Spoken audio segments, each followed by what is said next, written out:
Welcome back, guys. This is Class and Class. Class and Class. Class and class. Class and Class. Class and class. Class and Class. Class and Class. Class and Class. Class and Class. Class and Class. Class and class. Class and Class. Season 2. Hello, I'm Nike Jury. I'm an actor and I play the character of Timmy Tope on Class and Class. Hello guys, I am Harmony Ezekiel. I am an actor and I play the role of Obianuju Ezegbo on Class and Class. Hi, my name is Queen Dudu and I play the character Winifred. Hi, my name is Mariam. I'm sure you haven't forgotten me. I still play the character Hadiza. My name is Ernest Nosojuri. An actor.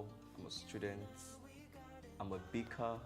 I'm a writer. I'm Sylvester Kanem, aka Efizi. I'm an actor, singer, and an entertainer. Hi, my name is Lois Itodo, makeup artist, an actor. My name is Ojoma Amali, OG for short. I'm a singer, songwriter, an actor, and a writer. My name is Shekina Lemwalls. I'm an actress and a writer. My name is Wobuchidi Obonido. I'm an actress. My name is David Adeza Ezekiel, and I'm an actor, a spoken word artist, and an entrepreneur. My name is Jeremiah Asha Panasom. I'm a dancer, artist, and an actor. My name is Michael Dapper. I'm 27 years old, and I'm an actor. Bright is a 17-year-old. He's intelligent, he's smart. He seems to have the book smarts figured out. The character is sort of similar to me in the sense of the book smarts, the intelligence, you know. But in regards to his relationship issues, I wouldn't say I have relationship issues. Zesty George is a 16-year-old, vibrant, very active young man. He's a free-spirited person. He's just a vibe. Yeah. And then he's loved by everybody. I would say George, regarding to me, is he's just a very vibe-ish person. Yeah. And he's always around people. Franklin is different from Ernestine because Franklin is someone that is quiet and reserved. Franklin is someone that is emotionally unstable. I feel like Duke and Sylvester, if like they were put in the same situation or like the same area, they wouldn't be friends because Duke is very different from me. Duke doesn't know how to prioritize like his life, so that's the reason why I feel like Duke is very different from me. I feel like me and Alexa were not really that different, but like I think we are different in the manipulating part and the amable part. We're not different. There's just little difference, but she's blending. She's everybody's friend. She gives advice. She always will call Alexa out when she's wrong, and that's actually me in a way. I would say the character really got into me because the actors do say that I play off the character just as my personality in real life.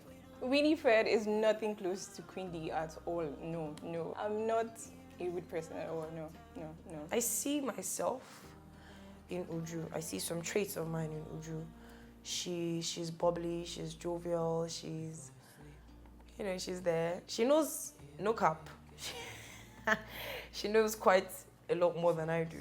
She's more, intelligent in some areas than I am. Coming into season 2, I realized that Timmy Tope is totally different from Nike. In the areas that Timmy Tope has to be vulnerable, she has to let herself express who she is, her insecurities, and let people know. And that's not me, that's not Nike Jury at all. I am a strong-headed person. I and Oma have a lot of similarities. It's just that Oma is a bit thorough than I am. She's more mature than I am. Essay and Lois are like two different people. There's sometimes the whole timidity could actually get a big part of me. Essay allows people to actually override her, if you ask me. But I don't think Lois is like that.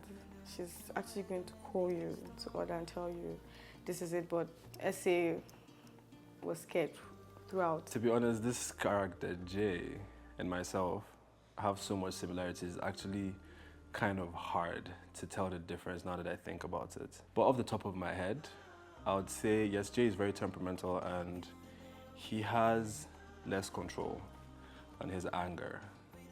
Meanwhile, Michael is temperamental and has a lot of control of his anger. One of the challenges I had taking on the role was trying to come to terms with the internal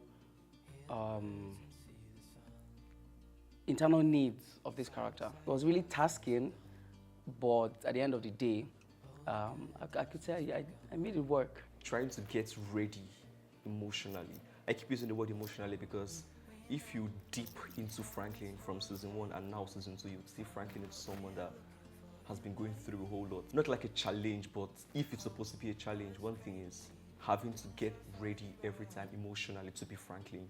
Ready to cry, ready to be in his feelings, ready to distance himself from people socially. So that's more or less a challenge. So. I think I'm going to go with the emotional aspect of it. These characters are characters that represent like real situations, real people. And it's really a lot when you have to tell a story convincingly. Like the whole, drug thing, or be it like Duke being petty towards his mom. It's just like a lot of emotional readiness. That's the most difficult part of being Duke. I don't think I had any challenge taking on this role. I didn't have any difficulties taking up this role, except that Cheta doesn't always... She's like Alexa's handbag or minion. Yeah. That's what I don't like, because I can't be following somebody everywhere up and down. Like, I don't know who I am. That's the only thing. But besides that, there was no difficulty. I don't think I have one, because it just flows with my personality. The role came very easy, and I'm glad I am able to interpret this role to a good extent. The fact that it's nothing close to my character, like real life, it felt like it was, I don't know, the switch was just so different. I don't know how to be rude to people. I don't know how to not care. I don't know how, okay, I can be stubborn a bit, yeah. But then, I don't know, Winifred is nothing close to Quindy, no. I enjoyed it. I don't think there was any challenge, to be very honest. It was because it was like similar to me. Uju was similar to Harmony, so I just had to tweak a few things, to bring out Uju more. But challenges, nah, I didn't really face any. My challenge was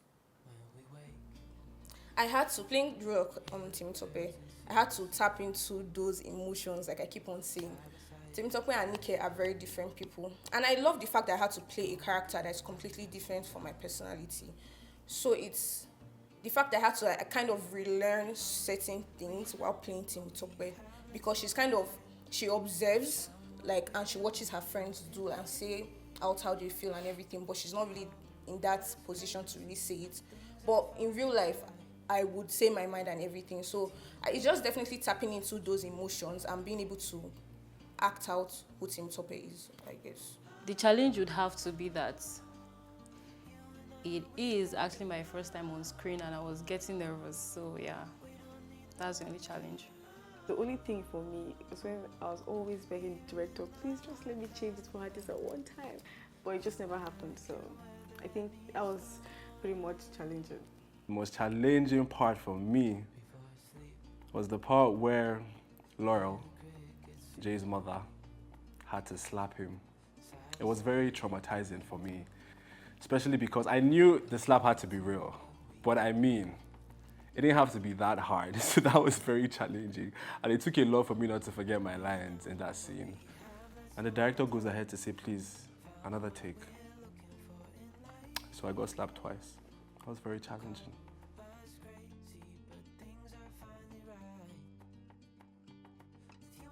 I think that would be a character's line where the character went, or should I lecture the class of how your brain is as low as your grades?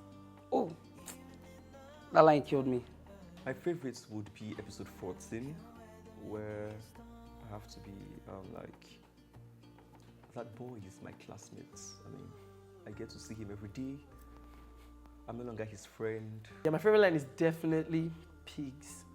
Uju keeps helping pigs. I love that line. I can't remember. I know that was when Hadiza was telling Alicia to stop crying and get a room. Yes. Then I replied her, she wasn't talking to you. No, is it that she wasn't talking to you, or I can't remember the line, but I think that's my favorite line. I think my favorite line was the line I was like, you have to choose between me or her. Yes, it's either you pick me or you pick her and go and warn her. I love that. I love that one very well. Uju, I will walk over there and tell this girl that we don't behave like pigs over here. Hadiza, I will cut you off. That's my, and that's from Uju. People hurt differently and heal differently too. I love that line. It speaks a lot. I can't remember, but I think my favorite should be the valedictorian speech. That was my favorite. Tell me to leave without actually telling me. Because when I saw the script, that's like the first line I learned. So My favorite line would be at the bonfire where Jay was giving a speech and he said, I want each and every one of you here to know that you're beautiful, special, and that it's never too late to fall in love with who you are and the life you're given.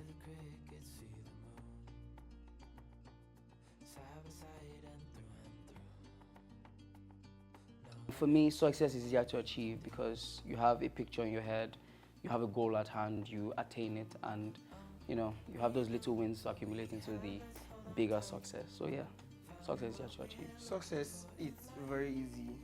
Success is easy to achieve. Well, first of all, you have to know there are different types of success. There's the good success, there's the bad success. Yeah. So yes, success is very much easy to achieve.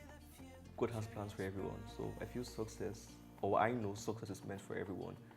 Likewise, failure, there are challenges also to success you get, and failure is one of them. So yes, success is meant for everyone, but it's your ability to work towards achieving it. So yes, meant for everyone. Just work to actualizing success. Yeah. This is a deep question. Yes. I mean, you could look at it in like two ways. There's the way you could look at it like, oh, all fingers aren't equal and everything. But there's also the fact that like, I'm a dreamer, so I believe like, yeah, everybody can make it. There's always that one thing that'll set you apart from everybody, and yeah.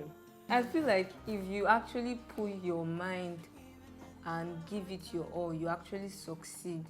Success is not for lazy people. It's actually for people that work hard. So it's actually easier to achieve. Yeah, it's not that it's not for everybody. If you actually work hard, you'll be successful. You don't just get it. Success is not easy to achieve. It actually needs hard work. And I won't say it's for everyone, because everyone is not ready to start, to go. Before you can put your mind to get something, there are a lot. You have to get ready to be hurt, to go through a lot. And it's not everybody that can stand it. So I would say it's not for everybody, and it's not easy to achieve. But when you put your mind to it, and you can achieve it. Yeah. That's what I was saying. Success is not easy, and I'm not saying it's not for everyone, because I know it comes with like lots of consistency, like you having a discipline, you valuing this thing. If you don't, it's not, honestly. I'm not gonna lie, I think success is not for everybody. Not that it's a curse, but the truth is we all know everybody can't be successful. Yeah, there are lots of people that do try, they are consistent, they're good at what they do, but it's just not forthcoming. Success is really difficult. When you ask successful people how they got there, things they did before they got there, it's really totally hard. And then sometimes people tend to give up at the point of their breakthrough and stuff. So I think success is not for everybody. For me, I think success is meant for everyone. But then how difficult it is where life comes into play. It's life. Life is not fair. You know, for some, like how people are different differences, different strengths, you know. So what one person may be able to handle and go through with, the other person may not be able to. So that's where life comes in, and that's where it's the reality of success is not meant for everyone. I think it's for everyone, but not everyone gets to be successful. I don't think success is meant for everyone, unfortunately, because it's life. Like, some people get it, some people don't. It's really just, it's life. That's how it is. So I mean, there are people that walk towards that goal, and unfortunately they're still not able to reach that success or that limit or aspiration that trying to achieve throughout. So, and there are people that do work for it and they get success at the end. So I think it's not really meant for everybody. Well, I can't say success isn't meant for everybody, but regardless, I mean, I don't want to say that's the truth. But then success is relative. So I might want to just do a particular thing, and like maybe what I might term successful might not be what the other person terms successful. So I think it's relative, and maybe someone who is like really poor, your next thing that you might want to do, or you might be like, okay, I want to be able to get this amount of money. If you're able to do that, so I think that's success for you. So it's relative. I think it depends on what success means to you, to everyone, and how much you're willing to work for it. So I think I would say it's easier to achieve. Oh, that's a very deep question. So I'd approach this question from two angles. First of all, I always like to believe that everything in life has a balance. There has to be good to be bad. There has to be bad to be good. There has to be sad to be happy. And in some ways, I think it also relates to success and people being successful. I think there has to be a balance. You know, there have to be people who would not be very successful at a certain field or a certain level, for there to be others that will be successful. Because I mean, if everybody was successful and nobody fails, then who's going to teach the others the lessons that they've learned from failing in order for them to succeed? So yeah, I just believe in balance. There has to be balance. So there has to be failure to be success. So some people have to fail.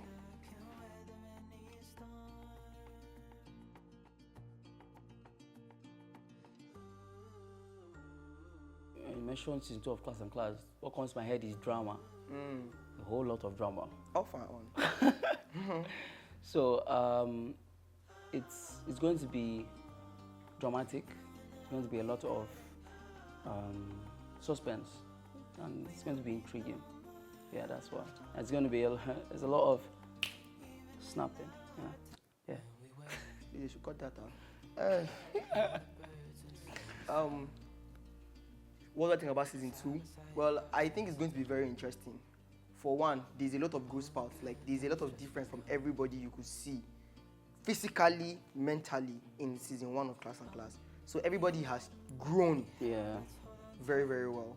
So yes, it's something worth anticipating. It's going to be very exciting. Well, it's been a lot. It's been a lot. Like, it's been a very long time shooting Class and Class season 2. So like, it's been a lot. But I love it.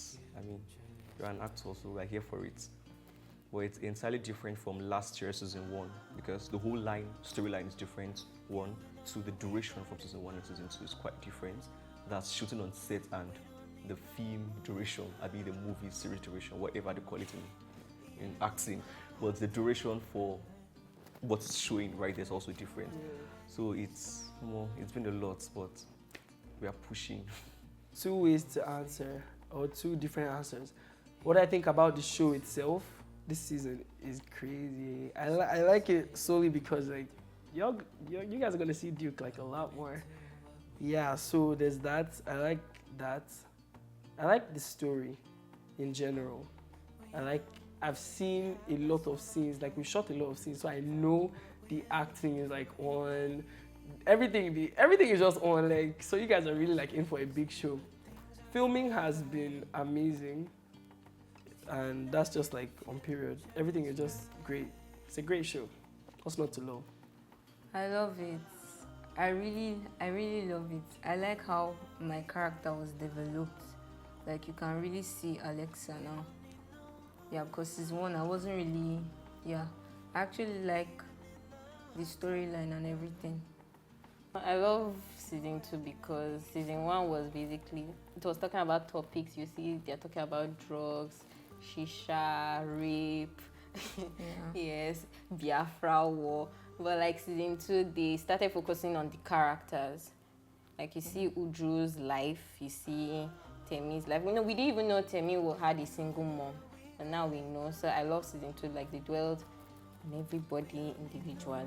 It's a lot, actually, because I wasn't here in season 1, so yeah, it's a lot. But then I love the storyline. It brought, I don't know, how do I put it? It felt like everybody was displaced, but then it really brought people back together, and it was just really nice. Though I did not like the fact that I really didn't have a backstory. Yeah. I feel like there was no enough drama between Hadiza and the new girl. So Hadiza now has a new... I expected a lot of buzz between us. I'm not gonna lie, like... It's a lot of buzz. Let me tell you something, because and that's the first thing that enters my head, literally. You guys would definitely not expect what is coming in season 2, especially with a lot of characters coming in. When I read the script, I just kept on counting. I was like, oh, okay. But yeah, it's definitely buzz. That's what I'm going to put it as. Yeah. Arts and Class season 2 is quite a roller coaster ride. Just stay tuned and get ready to watch. When they drop, you watch it. Period. One word. Complex. Well, speaking from a fan's point of view, I think this is exactly what they would love. Because like season 1 was more like brief, but season 2 is broader and we get to know the characters better, and there's a whole lot of drama and basically what we want to see. So yeah.